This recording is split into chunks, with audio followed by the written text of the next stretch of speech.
Assalamualaikum warahmatullahi wabarakatuh.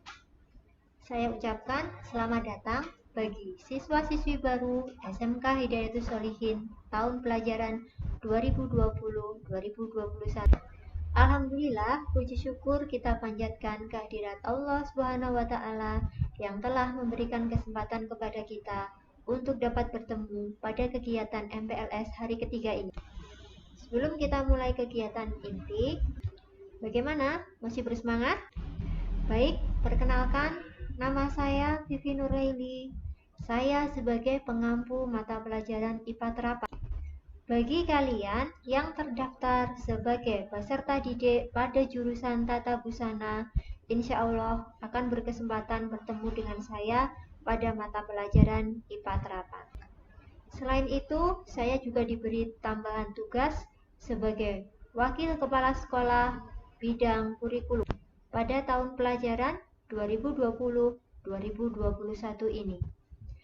Pada kesempatan pagi ini, saya diberikan tugas untuk menyampaikan materi tentang menuju new normal pendidikan SMK. Apa itu new normal? New normal adalah tatanan baru untuk beradaptasi dengan COVID-19. Hal ini bukan berarti kita membiarkan COVID-19 akan terus berada di sekitar kita, tetapi justru bagaimana kita agar lebih cepat dalam pemberantasan COVID-19.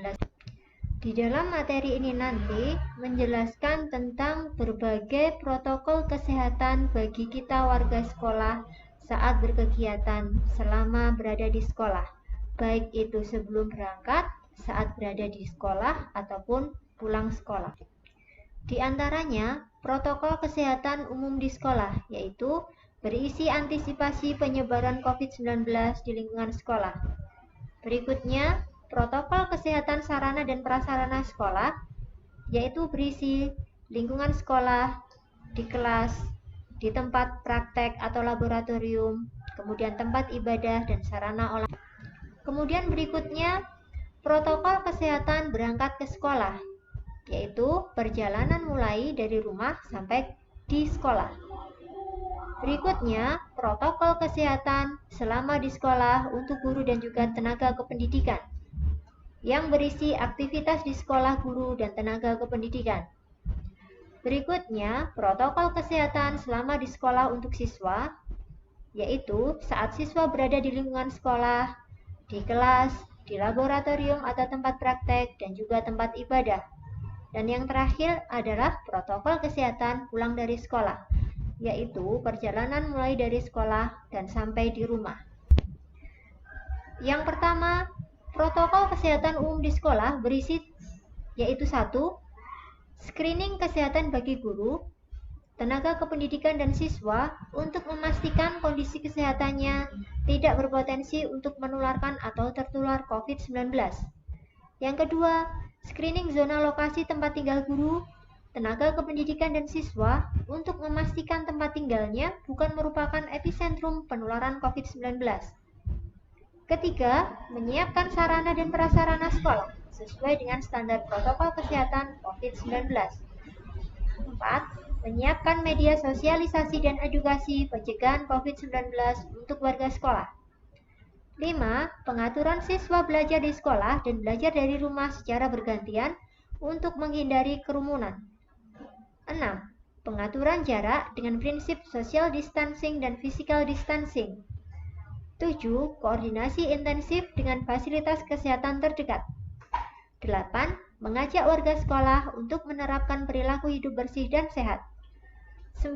Mengajak warga sekolah untuk senantiasa berdoa dan mendekatkan diri pada Tuhan Yang Maha Esa. Berikutnya, protokol kesehatan sarana dan prasarana sekolah yang berisi 1. Sosialisasi pencegahan COVID-19 melalui spanduk atau banner yang dipasang di depan sekolah dan tempat-tempat umum di lingkungan sekolah. Yang kedua, menyediakan alat pengukur suhu atau termogan untuk melakukan proses screening kesehatan sebelum memasuki lingkungan sekolah. Jadi, bagi semua warga sekolah, pada saatnya nanti ketika sudah diberi kesempatan untuk bersekolah dan bertatap muka, Sebelum masuk ke gerbang sekolah, nanti akan ada petugas yang akan mengukur suhu dengan termogan. Kemudian yang ketiga, menyediakan wastafel atau tempat cuci tangan lengkap dengan sabun di depan ruang kelas masing-masing dan di tempat-tempat strategis lainnya sesuai kebutuhan. Jadi, sebelum masuk ke ruang kelas, bagi semuanya akan diberikan arahan agar mencuci tangan dengan sabun terlebih dahulu. 4. Menyediakan desinfektan untuk membersihkan sarana sekolah, laboratorium, ruang ibadah secara periodik. 5. Menyediakan masker cadangan untuk pengganti bagi seluruh warga sekolah yang membutuhkan. 6. Optimalisasi fungsi UKS atau usaha kesehatan sekolah beserta perlengkapannya. 7. Mengatur jarak bangku di dalam kelas dengan jarak minimal 1 meter antara siswa. 8. Meniadakan peralatan ibadah yang digunakan secara umum atau bersama. Artinya, bagi siapa saja diharapkan untuk membawa mukena, sajadah, dan sarung dari rumah. Tidak diperkenankan untuk saling meminjam alat ibadah. Nomor 9. Melakukan penyemprotan desinfektan terhadap sarana dan prasarana sekolah setelah penggunaan bersih. Berikutnya tentang protokol kesehatan berangkat dari rumah menuju ke sekolah. Yang pertama, sebelum berangkat ke sekolah, orang tua memastikan bahwa siswa dalam kondisi sehat, yang artinya suhu badan normal, kemudian tidak batuk, pilek, gangguan kulit, mata, muntah, diare, tidak selera makan, atau bahkan keluhan lain. Hal ini berlaku pula bagi guru dan tenaga kependidikan. Yang kedua, membawa bekal makanan dan minuman dari rumah, serta alat makan dan minum dari rumah. Tidak diperkenankan untuk saling meminjam. Sekali lagi, tidak diperkenankan untuk saling meminjam alat makan dan minum. Nomor 3, pakaian yang dikenakan dalam kondisi yang bersih. Kalau bisa, setiap kali selesai pulang sekolah langsung dicuci kering, dan besok kalau misalkan ada jadwal seragam yang itu dipakai lagi, pakai lagi, tetapi sudah dalam keadaan yang bersih. Kemudian yang nomor 4, mengenakan masker. Masker wajib dipakai selama berada di lingkungan sekolah dan tidak diperkenankan untuk dilepas atau dipakai pada tempat yang tidak semestinya. Contoh, masker dipakai tetapi di dagu, masker dipakai tetapi mulut terlihat. Itu bukan penggunaan masker yang benar. Penggunaan masker yang benar itu menutup hidung dan juga mulut. 5. Jika menggunakan kendaraan umum atau antar jemput roda 4, tetap menerapkan prinsip jaga jarak dan tidak menggunakan kendaraan umum roda 2 atau ojek.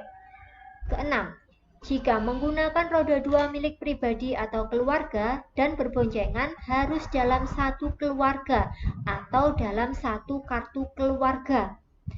Hindari berboncengan dengan teman ataupun orang lain yang bukan dalam satu rumah atau satu kakak. Sekali lagi, hal ini hanya bertujuan agar COVID-19 tidak mudah menyebar. Nomor 7, dari rumah langsung menuju ke sekolah atau tidak mampir-mampir. Jadi ketika berangkat dari rumah langsung tujuan utama ke sekolah. Ke-8, sampai di sekolah dilaksanakan pemeriksaan oleh pihak sekolah mulai dari suhu tubuh, yaitu pengecekan dengan termogan, kemudian kelengkapan masker, dan dilanjutkan dengan cuci tangan atau pemakaian hand sanitizer. 9. Pengantar dan penjemput berhenti di lokasi yang ditentukan dan di luar sekolah, serta dilarang menunggu atau berkerumun selama mengantar atau menjemput. Berikutnya, protokol kesehatan untuk siswa selama di sekolah. 1. Selalu mengenakan masker. Saya ingatkan lagi, masker dipakai dengan cara yang benar. Kemudian yang nomor 2, selalu menjaga jarak, tidak berkerumun dan tidak saling bersentuhan. Ketiga, membiasakan cuci tangan dengan air mengalir dan sabun setelah memegang sesuatu. Keempat, melaporkan kepada guru atau tenaga kependidikan jika merasa sakit atau tidak enak badan. 5. Mengurangi aktivitas di luar kegiatan pembelajaran dan pembelajaran di luar kelas. 6. Menghindari aktivitas olahraga yang melibatkan kontak fisik dengan orang lain, baik secara langsung maupun tidak langsung. 7. Makan dan minum bekal sendiri dan dilakukan di kelas masing-masing. 8. Pelaksanaan kegiatan ibadah dilaksanakan di tempat ibadah sekolah secara bergantian dengan membawa perlengkapan ibadah sendiri. 9. Selama jam istirahat, siswa tetap berada di dalam kelas.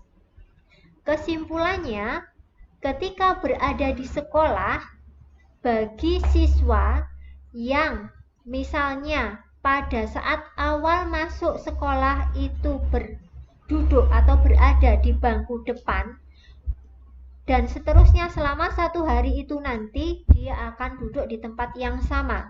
Tidak diperkenankan, tidak diperbolehkan untuk berpindah-pindah tempat bergantian dengan temannya. Kemudian diingatkan untuk sesering mungkin melakukan cuci tangan dengan sabun di air mengalir. Kemudian lagi memakai peralatan milik pribadi, tidak diperkenankan untuk saling meminjam, baik itu alat sekolah, alat makan, bahkan alat ibadah. Berikutnya, protokol kesehatan untuk guru dan tenaga kependidikan selama di sekolah. 1. Selalu menggunakan masker. Jadi, yang dituntut untuk menggunakan masker tidak hanya sampean-sampean sebagai siswa baru, tetapi seluruh warga sekolah termasuk Bapak Ibu guru dan juga para tenaga kependidikan. Yang kedua, selalu menjaga jarak, tidak berkerumun dan tidak saling bersentuhan. 3. Membiasakan cuci tangan dengan air mengalir dan sabun setelah memegang sesuatu. 4. Melaporkan kepada kepala sekolah jika merasa sakit atau tidak enak badan. 5. Mengurangi aktivitas di luar kegiatan pembelajaran dan pembelajaran di luar kelas atau di luar kantor. 6. Menghindari aktivitas olahraga yang melibatkan kontak fisik dengan orang lain, baik secara langsung maupun tidak langsung. 7. Makan dan minum bekal sendiri dan dilakukan di ruang masing-masing. 8. Pelaksanaan kegiatan ibadah dilaksanakan di tempat ibadah sekolah secara bergantian dengan membawa perlengkapan ibadah sendiri. 9. Selama jam istirahat, tetap berada di dalam kelas atau ruang kerja masing-masing. 10. Selama mengajar di kelas, guru tetap menjaga jarak dari siswa dan tidak mobile atau tidak berkeliling kelas mendekati siswa. Jadi, nanti Bapak dan Ibu guru hanya berada di depan kelas saja. Berdasarkan protokol kesehatan di sini, Bapak Ibu guru tidak diperkenankan untuk berkeliling mendekati sampean di bangku masing-masing. Kemudian nomor 11, tidak memberikan tugas yang bahan atau kertasnya berasal dari guru. Siswa menggunakan bahan atau kertas kerja milik sendiri. Jadi, sampean diminta untuk membawa alat tulis yang lengkap setiap harinya.